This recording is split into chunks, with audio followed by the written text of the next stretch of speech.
Wala lang, commercial lang, commercial.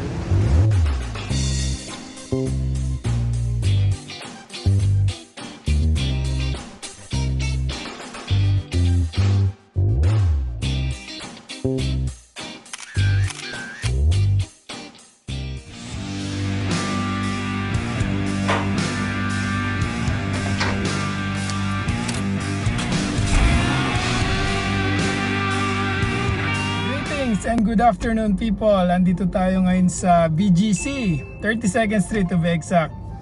Nauna na dito si Papa Joseph. So eto na guys, hopefully matuloy na tayo ngayon sa comparison ng Honda Civic FD 1.8S versus 1.8V. So inaantay natin ngayon dito si Papa Alex. Hopefully on the way na siya para matuloy na natin yung comparison between the V and the S variant. Alam ko marami sa inyo nagtatanong tungkol dyan guys. So stay tuned. Habang nag-aantay tayo kay Papa Alex, shoutout portion muna. Unang-una shoutout kay Papa Hades Bermilio, pa-shoutout naman boss. Haha, pati FD Black. Halika na, tampay ka na kasi.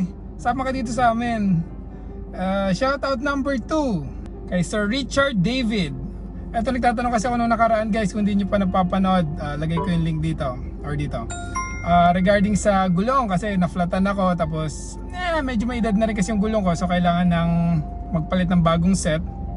Nanghihingi ako ng recommendation kung ano magandang model from the Yokohama, and then nagsuggest si Sir Richard ng Yokohama Blue Earth ES32 na made in Japan. Apparently si Sir Richard pala ay nagwo-work sa Dubai, and then siya ay sa Yokohama Tires din sa Dubai. So shout out sir, maraming salamat sa suggestion nyo. I-check ko po yan.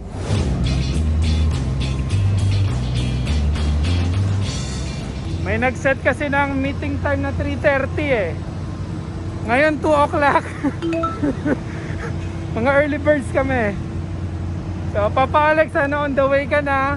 So habang inaantay namin si Papa Alex, kukulitin muna natin yung kotse ni Papa Joseph. Oh, buti pa siya may RFID na oh. Yun oh. Naninilaw pa nga. RFID, hindi halata pare. Ayan oh, dalawa. Hindi halata naninilaw pare. Tawag dyan smoke. Yan na smoke headlight. Uy, we go. Naalala ko pala may nagtanong si Langantan Vlog. Nagano daw kasi siya na second hand, tapos namimili siya between FD na 300,000 yung budget eh. So makakakuha daw siya dun ng FD na I guess 06 hanggang 08 na model, or Wigo na 2016 model. Well, ito Pops, opinion ko lang to kung kaya mo naman mag-maintain ng lumang sasakyan na malakas sa gas, mas mahal ng konti mga piyesa natin sa maintenance, ako mag-FD ako. Naka-FD ako. Pero kung pang daily use mo lang tapos ayaw mo masyado na sakit sa ulo, mag-Wigo ka. Kasi syempre mas modelo, mas konti yung sakit, tapos mas tipid sa gas yun. Di hama kasi usually ang Wigo, kung di ako nagkakamali, 1.0, 1.3, hindi hamak na mas tipid sa gas. Saka depende siguro sa application mo kung saan mo gagamitin, city driving ba or long drive. So yun, yun yung mabilis na sagot. Depende sa application mo, saka depende rin kung gaano ka comfortable mag-maintain, mag-alaga at mag-ayos ng lumang sasakyan. Kung hindi ka comfortable sa thought na mag-aayos ka, mag-maintain ka, Wigo ako. Wigo.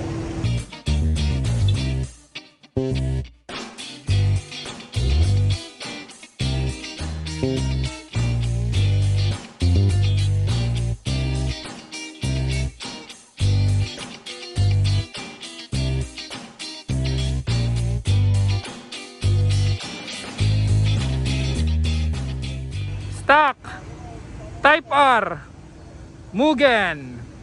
Paloob siya ngayon. Kaway. Yo, Mugen no. Nice, may RFID. So baka maabutan tayo ng ulan, maambod na eh. So lahat kami naka-item. Ako ba diyan? So habang wala pa naka-V variant pare, pag-usapan na nga lang natin, tulungan nyo ako, marami nagtatanong eh. Ano daw ba yung different ng S sa V? Interior, unang-una, iba yung kulay. Saka yung ano din, airbag. Airbag. Anong model nagkaroon ng ABS? Wala rin. ABS, walang ABS. Oh, walang Iba, ABS. hindi ko lang alam kung anong year model walang ABS. Or talaga lahat. Ko 2008 pa ko pa. Yan na, umambon na. Ay, sabi sa inyo sumambo na. So walang airbag, iba yung kulay ng interior, fog light, iba rin. Fog light. Walang fog light, yung stock ng V variant. Fog light. Mag size, 2008. Pareha, 16. 16 pa rin. Ay, hindi ko lang alam. Oh, 15 yung V ni Alex dati. 15 yan. So apparently mukhang pati mags yung sukat, 15 yata. So yun, maambon taga ni Papa Alex Hindi. Hindi ko alam. Hindi ko na alam yun Yung sa ilalim ng ng cigarette Yung USB hindi, yung microphone, jack. Wala. Auxiliary jack, yung sa ilalim nung pinakita ko dati, wala rin daw pala yun. Ayun, antayin natin si Papa Alex tapos tingnan natin yung kotse niya.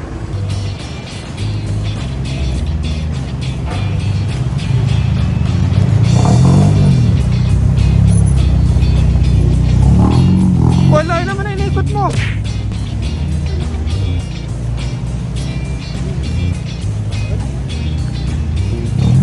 So, black or white?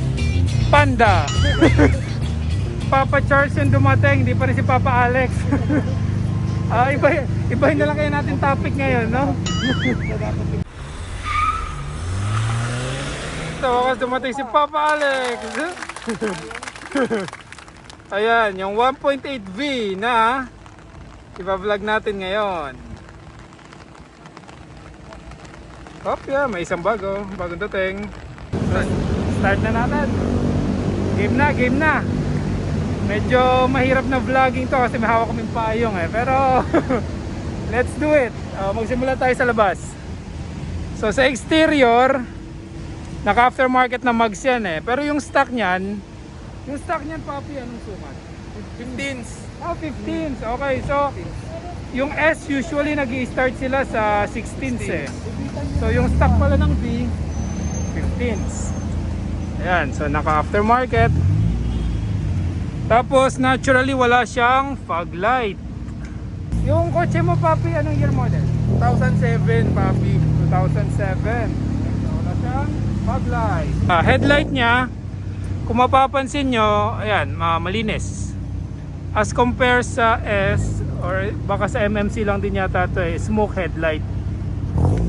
So hindi ko alam kung yung S ng hindi MMC kung smoke din ba or hindi pa, pero yung sa V, Ito yung kay hindi siya smoke. Ito, S variant din pala to. Ito S na may RFID pero hindi siya smoke. So S variant pero wala siyang smoke headlight. Okay, moving on. Other than that, parang very similar naman.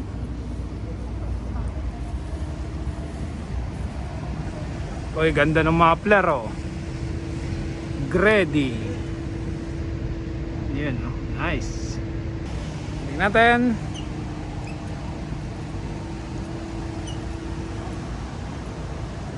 Yon. So, naka-walk around tayo. Check naman natin yung interior tapos yung engine bay. Kasi sabi nga nila, yung V variant daw wala siyang ABS. So, sa engine bay may konting difference yun sa mga S variant. So, yan sa interior. Una natin mapapansin, ano nga ba sinabi mo, papi? Yung trim dito, walang trim yung V. Sa S meron. Okay. Tapos yung color combination iba Iba yung sa inyo Yung dito no? Dark blue yung inyo. Para hindi kayo mahirapan mag-imagine guys, kuha tayo ng S. Ito S.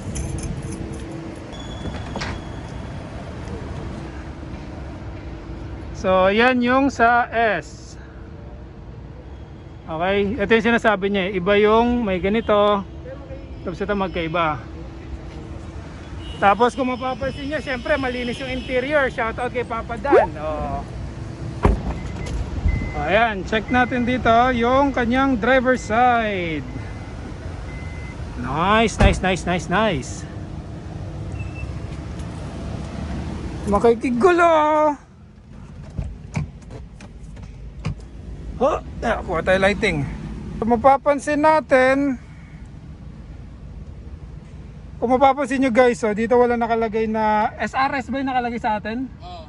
SRS dito wala. So wala siyang airbag. Pati dun sa gilid. Dito ano? Dito.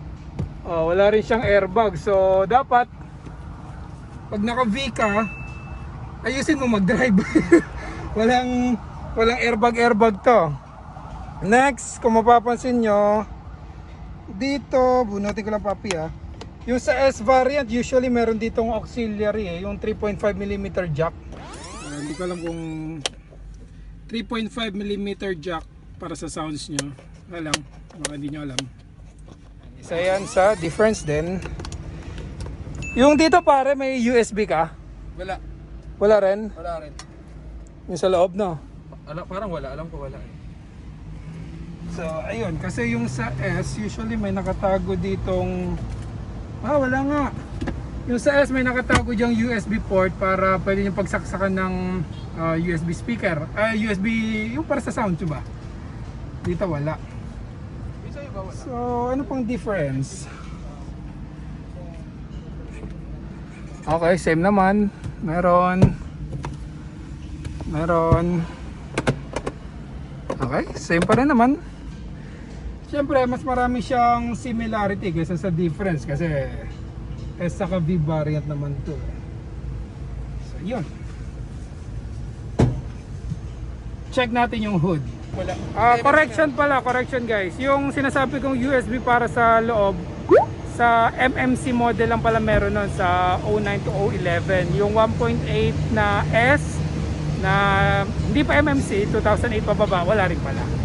I stand corrected. Ayan o. Wow, linis ng engine bay ano. May marka pa lang. Hindi ko alam kung ano yung sinasabi kanina paring JJ. Ito daw kasi wala siyang ABS. So malamang sa malamang wala siyang mga ABS module, yung mga ganun-ganun. Hindi ko alam guys, again, hindi ako mekaniko Pero napansin ko, parang maluwag dito. Ano ba usually yung nalagay dito? Para hindi mahirapan, buksan ko yung akin. Wait lang. So, ito, since marami tayong choices ng mga kotse, gamitin natin yung Type R bilang model.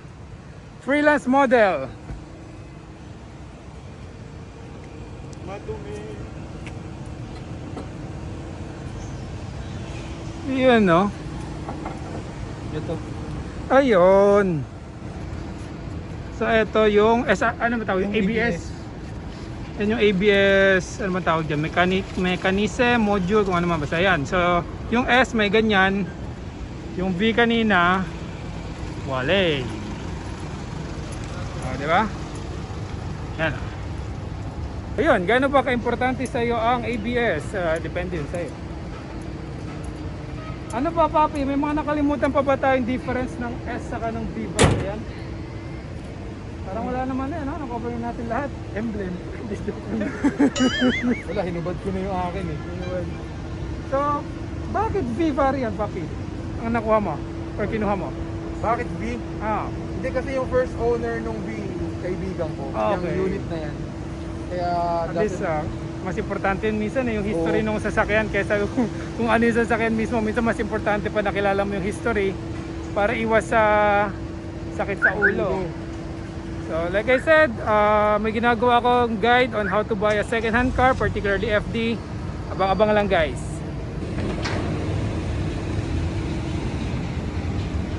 So sa likod, wala. Very similar naman guys. Wala masyadong difference except yun nga, yun sa door, saka sidings. Yan.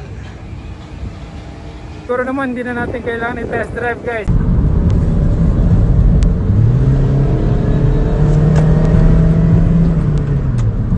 Kasi mahirap parking, saka as always halos very similar naman sila kasi S saka V variant lang naman yung iniba So andito tayo ngayon sa kotse ni Papa Charles at manghihiram ako ng plaka panggawa ng thumbnail.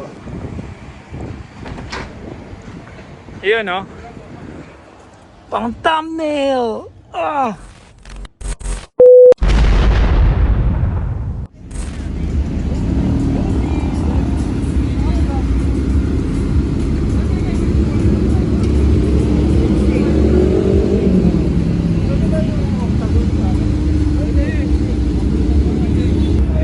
Hope you guys enjoy the video.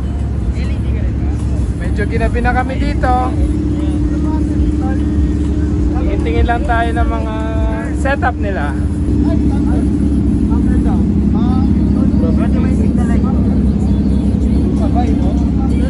Ay, hindi. Iba yun, oh. Black. Ano yung LED ba yun? Oh. Akin. Lazada game. Ganda.